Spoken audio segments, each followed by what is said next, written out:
মাধ্যমে উত্তরবঙ্গবাসীকে চমক দিয়ে থাকে শিলিগুড়ির বিগ বাজেট পুজোগুলোর মধ্যে অন্যতম সেন্ট্রাল কলোনি দুর্গাপুজো কমিটি। সোমবার পুজোর থিম ও মৃৎশিল্পীর নাম প্রকাশ্যে না এনে খুঁটি পুজোর মাধ্যমে দুর্গাপুজোর প্রস্তুতি শুরু করলো এই পূজা কমিটি। প্রায় 35 থেকে 40 লক্ষ টাকা বাজেট এবছর নির্ধারিত। 62তম বর্ষে পদার্পণ করতে চলেছে সেন্ট্রাল কলোনি দুর্গাপুজো কমিটি। এদিন পুজো কমিটির সম্পাদক সৌরভ নাথ বলেন, এই মুহূর্তে পুজোর থিম এবং শিল্পীর নাম সামনে আনছেন না, তবে প্রতি বছর উত্তরবঙ্গবাসী শিলিগুড়ি সেন্ট্রাল কলোনির দুর্গাপুজো কমিটির থেকে যা পেয়ে থাকেন, এবারে তার চেয়ে বেশি কিছু পাবেন।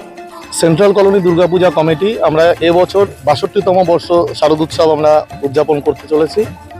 আজকে কি বলে রথযাত্রার পূর্ণ তিথিতে আমরা খুঁটি পুজোর মধ্যে দিয়ে আমরা আজকে আমাদের পুজোর শুভ সূচনা করলাম।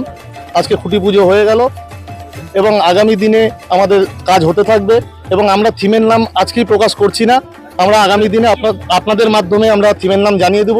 শিলিগুড়ি তথা উত্তরবঙ্গের মানুষের চাওয়া এবং একটা পাওনা থাকে সেন্ট্রাল কলোনি কি করছে, সেই জায়গাটা চিন্তা করে আমরা এবছর থিমটা ডিক্লেয়ার করছি না, কিন্তু প্রত্যেক বছর যেরকম আমাদের হয়ে থাকে তার থেকে আরো ভালো কিছু আমরা উপহার দেবো উত্তরবঙ্গবাসীকে, এই আশাই রাখছি আমরা।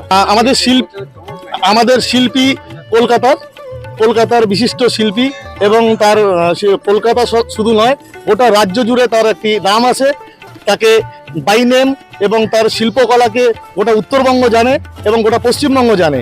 সেই জন্য আমরা শিল্পীর নাম, শিল্পীকেও আপনাদের সঙ্গে পরিচয় করিয়ে দেবো সঠিক সময় আপনাদেরকে আমন্ত্রণ জানিয়ে আপনাদের মাধ্যম দিয়ে গোটা শহর তথা উত্তরবঙ্গবাসীকে শিল্পীর নাম, আমাদের থিম কি হচ্ছে সব কিছু আমরা জানিয়ে দেবো এবং বিগত দিনগুলোতে যে ধারাবাহিকতায় আমাদের পুজো হয়ে এসছে সেইভাবেই থাকবে, কোনো কিছুতে খামতি থাকবে না এবং আপনাদের সহযোগিতা যদি আমরা আগামী দিনেও এরকম পেয়ে যাই তাহলে আশা করব আমরা শিলিগুড়ি তথা উত্তরবঙ্গবাসীকে আরও কিছু নতুন কিছু উপহার দিতে পারবো। সবকিছু আমাদের পুজো প্যান্ডেল থেকে আরম্ভ করে মূর্তি, আলোকসজ্জা এবং এই এলাকাটা গোটা মাঠ জুড়ে আমাদের যাই হবে সব পরিবেশ বান্ধব এবং সবকিছুই পশ্চিমবঙ্গ সরকার যে গাইডলাইন আছে সেই গাইডলাইন মেনে আমরা সেগুলো অনুষ্ঠিত করবো। আমাদের বাজেট এবছর 35 থেকে 40 লক্ষ টাকা। আমি প্রথমেই আপনাদেরকে বলেছি যে উত্তরবঙ্গবাসী যেইটা পেয়ে থাকে প্রত্যেক বছর তার থেকে আরো বেশি কিছু পাবে। শিলিগুড়ি থেকে দেবিকা দত্তর রিপোর্ট।